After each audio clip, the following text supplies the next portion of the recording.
little bit more about Baxter, and also to be able to ask some questions. So we hope that you'll appreciate that. Looks like we have up the Bible class PowerPoint. Maybe the PowerPoints from Baxter got inserted into this Bible class. I understand there's a PowerPoint with perhaps 7 of those ready, but I like this one, which is mine for my class, because really at Baxter, that's the goal as well, is to find out how we can help people all around the world encounter Jesus, with the belief that when you do encounter Jesus, your life will never be the same. Thank you so much for coming and being a part of what we do, and for those of you who participate regularly with the mission program. Baxter is a significant part of what we do together, and as I mentioned in the introduction, the imprint of Baxter is on so much of what we do together. So we have a video of the students, and that's a place to begin. And then I will perhaps say a few things about that. But when you have a question, Steve has his own microphone, and we purposefully have this available so that we can hear the questions for those who may be watching online, because this is also streamed online, so we want to make certain the questions are audible to all. Are we ready with the first video now?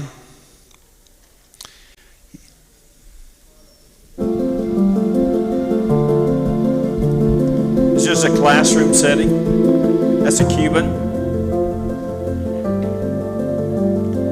It's a Peruvian. And that's he's from Mexico. This is a chapel scene.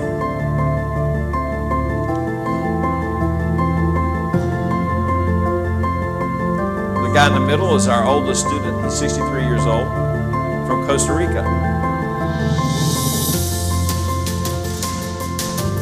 That's a Nicaraguan couple. You know this guy?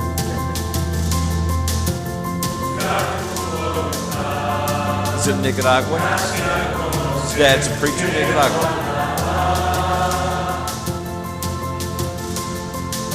It's that Mexican couple.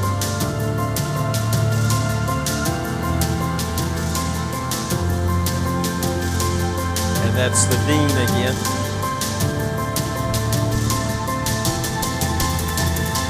That's the Dominican Republic.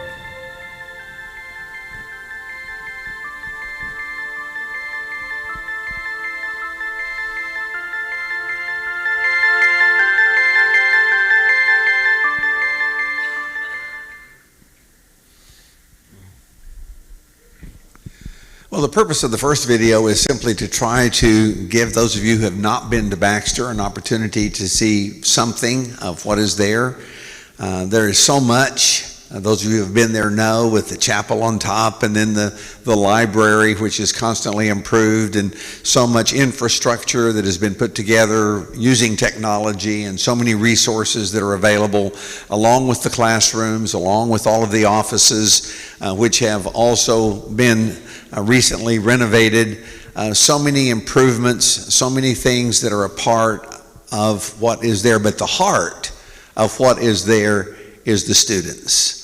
And really, what you go to see is the students. And the reason that Robbie and I are going to be at graduation, one of our deacons, this year, is because I told Robbie, you'll see something about Baxter at graduation that you'll never see before. And when I made that comment, Barrett said, that's exactly right. We went for the first time when Glenn and Barrett went to Baxter. It was at graduation, and that was our first connection here as a congregation. So exciting to see the students, because the students are excited. They want so much to make a difference in the world, and they begin immediately making that kind of a difference. We want to go on? We're ready for another video? Yes, sir. And all right. This is when Barrett's going to come down with the brigade. When is that coming up? The brigade you're going to bring down, the mission group? That's that next summer. All right, thank you for making that commitment. This is a house building. This is a wood slat house built with a chainsaw. Primitive instruments.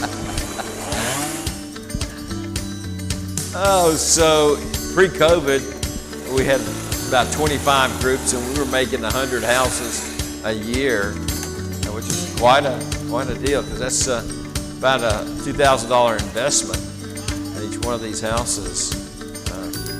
When the immigration people come talking to me about what is Baxter all about, they're always wondering why all these foreign students are coming together at Baxter. I say, well, Baxter is many things, but one thing is it really helps the country. And it does that through the clinic, and it does it through this kind of a thing, building a house, a wood slat house. Levi Walker and I and a group from McAllister primarily built a house in a day like that, yeah, with the help of Timoteo. Yeah, Timotheo's our genius on that. Just and that's like that. The house. One window, one door. Hey, but that's better than the lean-to that many people have. I saw a house, Bob, and it had wood poles, branches they cut off, stuck in the ground. They had separated them like this, and then they put some horizontally, and then they stuffed between the gap rocks, and they had a rock wall house. There was a lot of cracks, of course, not a lot of privacy there, but anyway, that was the kind of existence they had before we built them a wood slat house. Many of the houses in Honduras that are more primitive than this are simply sticks. You and I would call them sticks, and they're woven together, and then they just mud them. Oh, yeah. And the great thing that has been a problem with so many of the hurricanes and so much of the water is that a house like that that's sitting on the ground just absorbs water, and the walls just fall apart off of that woven structure of what we would just call sticks. It's just amazing. We'll pause here. We talked a bit. We want to allow you to ask a question if you have one. We got more videos, but we like to answer questions you might have. Do they have a water well? What about water? What do they do? Do they have a water well that they have? Or what do they do about water? You'll see it running around town, these big water trucks, and they'll sell water off the trucks as one of the primary, in places like where that house was built, there would be no running water to be found. But that's often. We have a church on top of a hill, has no electricity and no running water. And we have built them a wood slat church building. And so I'm preaching there, and a guy wants to be baptized. What are we going to do? Well, my Timoteo went down the mountain and filled up a 55-gallon barrel of water, brought it back up the mountain, and I baptized him in a barrel. The only problem was, the first time I've ever done this, I didn't know I needed to pull him up. He was down. He really got washed well. And his gift, first gift after his baptism, was his baptismal water. He's in that community and has no water, running water, so you can take it home, boil it, and use it, that kind of thing. Wash clothes with it. That's one reason we're involved in a water project in the Dominican Republic, because there is no water available in so much of Latin America. Yeah. And that water truck that you see sitting there on that construction site, if you drive back and forth to Muskogee, those kind of little trucks and bigger trucks are scattered all over the cities in Latin America in most places. Yeah. This next video is a really prized video. And I've just done this once. I need to do more of these, because one of the beautiful things on Sunday and Monday, we get all these photos that come in from our students all over Latin America of baptisms. And here comes a video on baptisms. Our graduates baptizing souls in Honduras.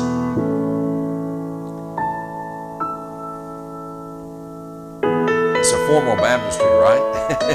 This is more like one, but it's not actually a baptistry. There's a pool somewhere. They took them to be baptized. Now, Guatemala, baptisms there. Bolivia, and a mission team there. Dominican Republic. Like some springs there, right? Lake. Anthony has returned to his home country. He was a single guy, married, has a boy now, and has started one church now, a second church. This is Mexico. He's one of our older graduates. The mission team in Mexico City, we have 3 teams in Mexico City. This is Cuba.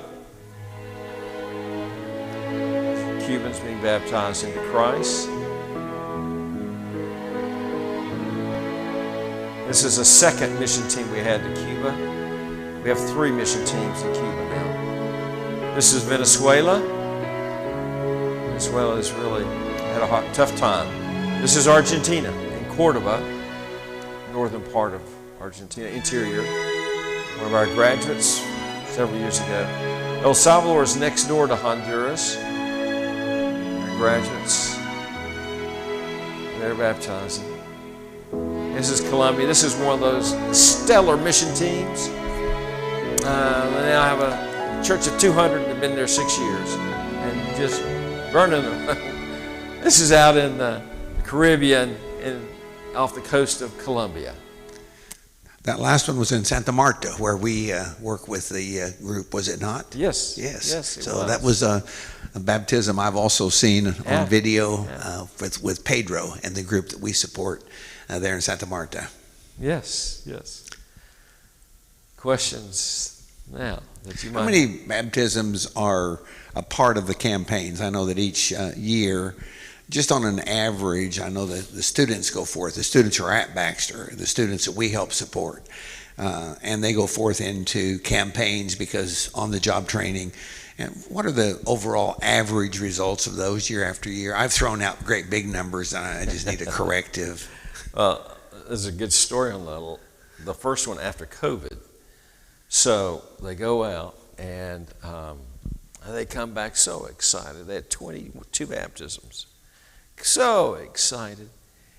And everybody's hugging everybody, and all those who had not gotten COVID on campus got COVID. So that was, Diane and I got COVID that time. That was 22. This past year, 37 baptisms, and they went out 5 different locations in Honduras and in Nicaragua, and good success, wonderful success. I have to really slow them down, though. We were in Argentina for 15 years, and it was pulling teeth in that very Catholic, traditional setting for a person to be baptized. I mean, it would take a year before a person would come to faith in that setting. And this has been a delightful change. In Central America and northern parts of South America, people much more receptive to the gospel. But our students, I say, okay, all right, they want to be baptized, but let's be sure they know who their Savior is and who their Lord is. And let's get that really clear to them, who they're making a decision for. Not just out of, they're emotional people. Latin American tends to be more emotional. And we have a dear friend with us, Bonnie, from, we grew up in Holland. And we're glad that she's here. She would understand this way things are in Argentina. How it's so very slow in Europe, and glad that she's with us today. But we were classmates in Fried-Hardeman 50 years ago. Let's move on to the next video, just looking at the time that we have. Yeah. Okay. This is a very interesting video in Colombia. It gives you a sense of just life in Colombia. Medellin. This is the city of Medellin, beautiful city, very modern city. And we have a mission team there. These are older graduates, and what we had happening was older graduates working with fourth-year students who will graduate in December, who are forming a team. There's the church. That's the city. And they're part of a team, be 4 families that'll be a part of that team.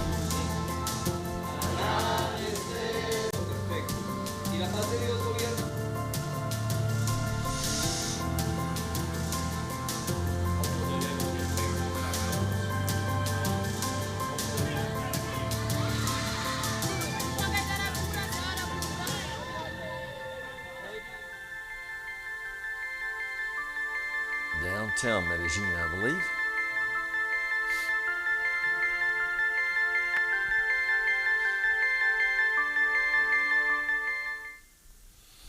Well, that's an aspect that really is worth a lot of discussion. Our mission teams, we've since 2002 have been producing a mission team a year.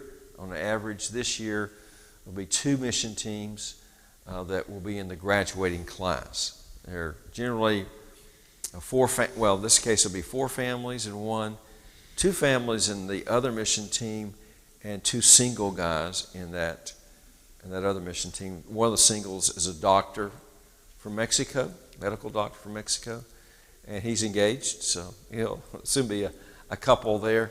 But that's the nature of our teams, and they go as far south as Bolivia, and a lot in Colombia. We had them in Dominican Republic. I mentioned Cuba. There are 3 mission teams in Cuba. There are 3 mission teams in Mexico City, which is considered by some one of the largest or the largest city in the world, Mexico City. So that has been a stellar aspect of Baxter. For us, it's important because we went to Argentina as a mission team. We're a bunch of buddies, boomer generation, going to change the world. And we were friends at Fried-Hardeman, and we worked with a local, he was out in the cotton field in West Tennessee, worked out with that congregation, and were able to develop relationships that then formed a team to go to Argentina later. And I don't know whether Steve counts these as a part of the Baxter mission teams, but actually the team that we're working with through Great Cities in Santa Marta, this is the 3rd team that Carlos Escobar, who is a Baxter graduate, has been a part of. It's not a team that really went forth from Baxter, but it's as a result of Baxter.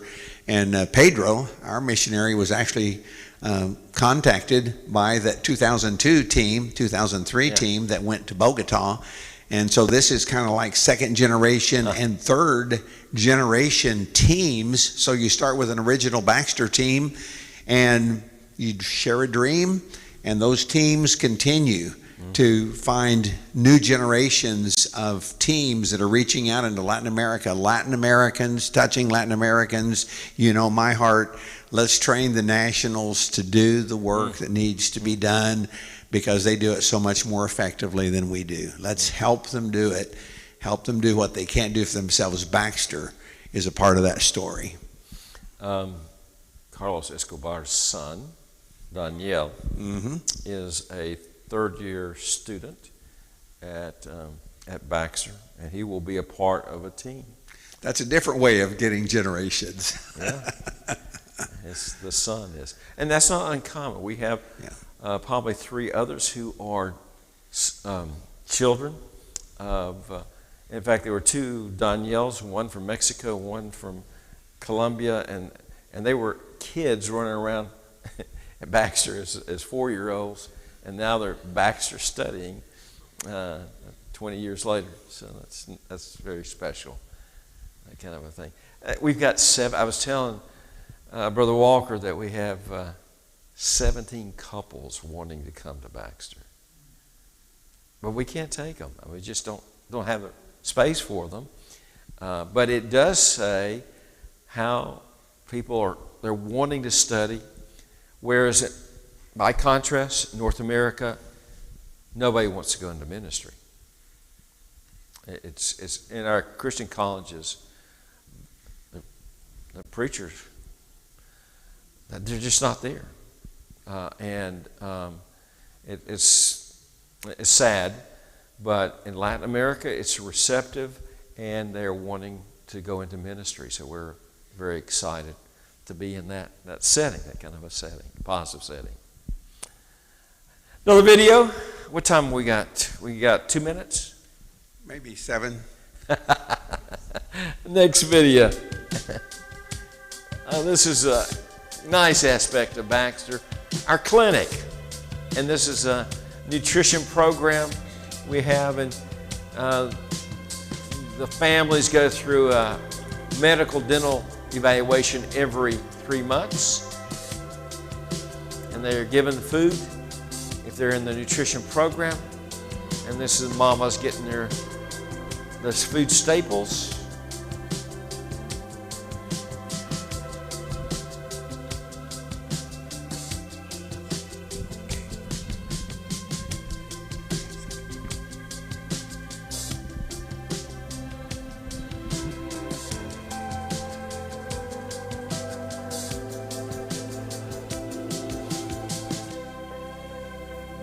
Go to that site, you can see all the kids are in that program. The dynamics of that is, if there's a malnourished child that comes into our clinic, we offer the mother, the family actually, the possibility of being in this project. It's a 1-year, 12-month project, and the family will receive a medical checkup every 3 months. They'll receive food staples every 10 days. And the mother is to be in a sewing school or a beautician school. So we're helping them to learn trade, to help them. If your child is malnourished, not always is the case, but often it's because you're so poor, you have nothing to feed your child. And so that's the nature of that program and the kids that you saw there. Our first 4 years, we had a death of a malnourished child in the nutrition program. We just didn't get to them early enough. And since then, we haven't. And we're thankful for that. But hunger kills in the world, especially in the third world. Is that the case? It happens here, but not on the level that you would find it in third world. And actually, the nutrition program at Baxter is one of the great bargains. It's something that has not been touched much by inflation, probably needs to be touched by inflation. But I want to just reiterate what Steve said. $45 a month, and you're helping a family, and Steve just described the periodic food baskets, the checkups, working with malnutrition, and making certain that the parents, especially those single mothers, have the ability to earn a living themselves. I will tell you that anytime someone gives me money and says this is for benevolence, that's what I do with it. If they say, hey, I just want this money to be used for benevolence, and they don't tell me what country or any other kind of thing, Baxter is my first choice. And it's just the nutrition program is such an important part of what is there. And actually the partnership, which Steve may want to say more about, with a U.S. College of Medicine, has allowed Baxter to touch villages all around the mountainous area around Tegucigalpa in ways that would have never been possible before. It's just a real good partnership. But if you just have a heart for saying, hey, I want to be on Jesus' side, I want to help serve the needs of people as he did, there is great need. Baxter is the second poorest nation in our entire world. Is that still the case, behind Haiti? Or? I think that would be in the Americas. African countries Perhaps, okay, okay, No lower. okay. She mentioned the School of Medicine. It's called VCOM, and it's located at Virginia Tech, in South Carolina, at Auburn, and in Louisiana.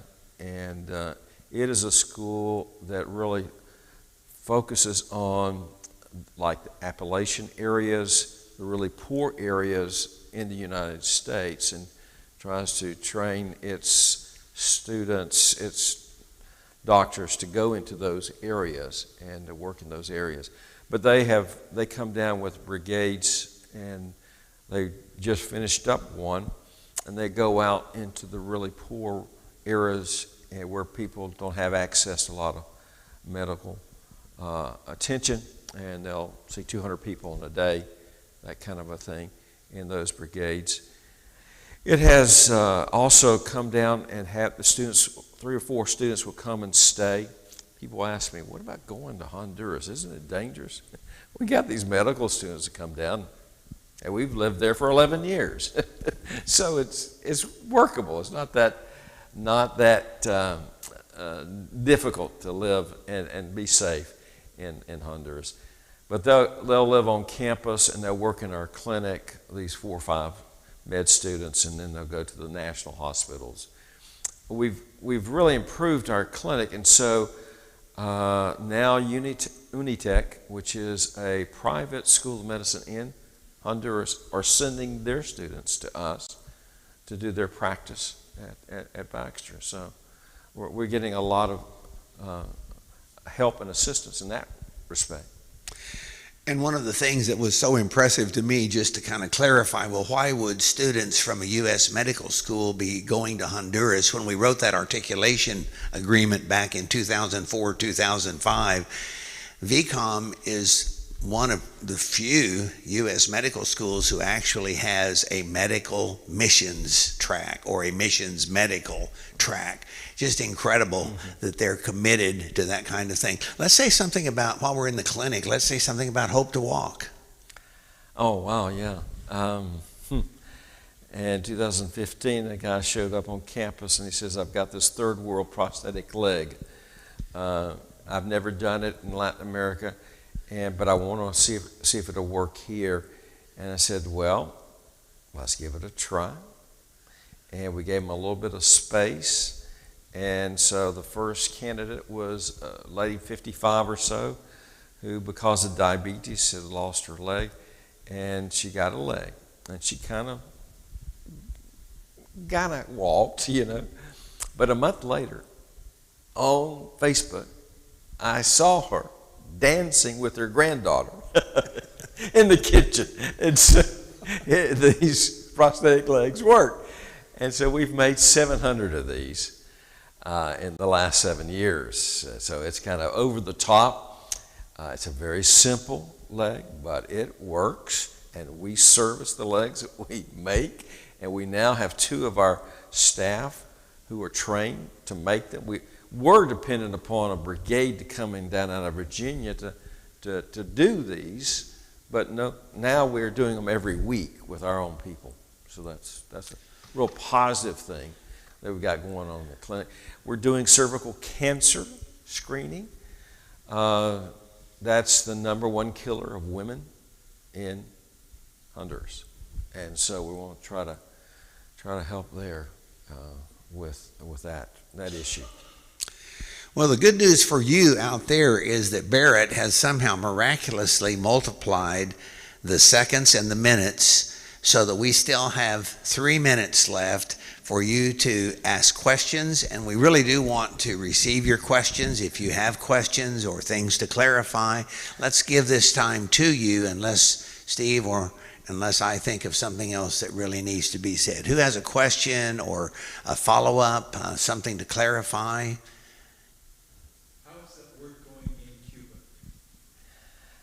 It's going good. The first mission team to go there to Guinness, they had nobody who attended their service for 3 years. For 3 years. This is kind of like Holland. And so finally, a toddler, well, a little bit more than a toddler, maybe 8, 9-year-old, went to a VBS they had there. And the grandmother followed that child. What are you doing with this group? And then the family followed, and it took off. But imagine that, 3 years without anybody attending. That was the first one. That was the hardest, really. And then the work in Artemidas has gone very well. They were told by the government, you've got to get in another house. See, you're only allowed to have church in a house. You can't build a church building. So they've got them another house, and so they've got 2 churches, 2 house churches there, kind of a thing. And this third one is taking off like wildfire. We just bunches of baptisms, and that just has not been characteristic of the work in Cuba to date. But and they have only been on the ground since January, and they're really going after it. So we're excited about that. You will know that in your church there is a spy. The regime, the communist regime, wants to know what you're doing, but I don't tell you who the spy is because it's a spy. But he will be there, or she will be there, and there's some incredible stories about the spy who said, you're having too much success in that second church you started, second house church, and you're not going to do that anymore. Brother was pedaling his bicycle all afternoon, Sunday afternoon, to do a second church plant. The father of one of our students, he says, yes, I'm going to do that. No, you're not going to do that anymore. Yes, I'm going to do it. No, you're not. And pulls out a bat and breaks his leg. You're not going to do that anymore. Well, guess who the spy was? There was a preacher's wife. Preacher didn't know this, nor did anybody else. She played the Jezebel and just create all kinds of problems. How can the preacher's wife be doing that? And then she all of a sudden just disappears. And they knew who the spy was. She was sent to create havoc in that congregation. Did you have a question, brother? But you might have a question. Yeah, I know. You had that keys up there like you're ready to go. Thank you. As I was trying to say in my lesson today, thank you for helping us at Baxter. You have been a wonderful help, and a huge segment of these married student apartments that we're going to build will be Fort Gibson apartments. We have been 1 year trying to get permits from the government to get these apartments built. And like I said, we have 17 that want to come and have space for only 7. So anyway, we're thankful for you helping us that, and then with the students. So thank you. Well, we're grateful for your coming. We're grateful that those who pioneered the work in Honduras had the foresight to have space available. It probably is not surprising to you that the married students are better students than the single students many times. Depends on levels of maturity and other factors. But we have traditionally and I've been associated for 20 years in one role or another, and until the last 2 or 3 years as a member of the board, we've traditionally struggled with how to get married students on campus, and there's no good way to house them off campus, and how to do that, and how to take advantage of the opportunities that God has given us. So we're grateful for those of you who have helped with the construction project, those of you who will help, that we might continue to expand what we're doing. And I can't help but believe that a lot of that expansion will have to do in some way or another with an imprint of Baxter on what we're doing together. Final opportunity, last minute or two. I want to say something. Yeah, Jerry. Steve, why don't you share with the folks that the governmental, grant in the $40,000 that had to be paid to get something done, so that we can be praying to God and we can get that building built for the It's not just in Honduras. I was in Argentina. We built a church building there. And the last church we established in Buenos Aires, downtown, but it was that way. They're wanting to extort money off of you. And so, we've been a year at getting all the permits right. And we walked into one office that we've been in for 3 months, and there was no one in the office. And what happened? Where is everybody? They've all been fired. See, there was a political change, and the political party who previously ran that office, all their cronies were kicked out, and then all the new guys were brought in who didn't know what end was up. So those are some of the kinds of snags you run into. But then another group dropped down $40,000 and immediately had their building permits to build there, and we decided not to do that. But that's the nature of the kinds of things in the world, in the third world, and it might even happen in the U.S. I want to say one last thing about Bob. Bob has been a great help with, and his dear wife, with, especially Bob, when we went to Baxter. We were very green, and it was a steep learning curve, and I'd been a missionary, and then a preacher in the States, and then the president of a school. And so that was a really different twist for me. And Bob was a big help. And I appreciate that and all that he does for Latin America. A lot of good things. Thank you, Steve. Thank you so much for being here, and we will continue to pray. God bless to all. Thanks for your time. Thank you.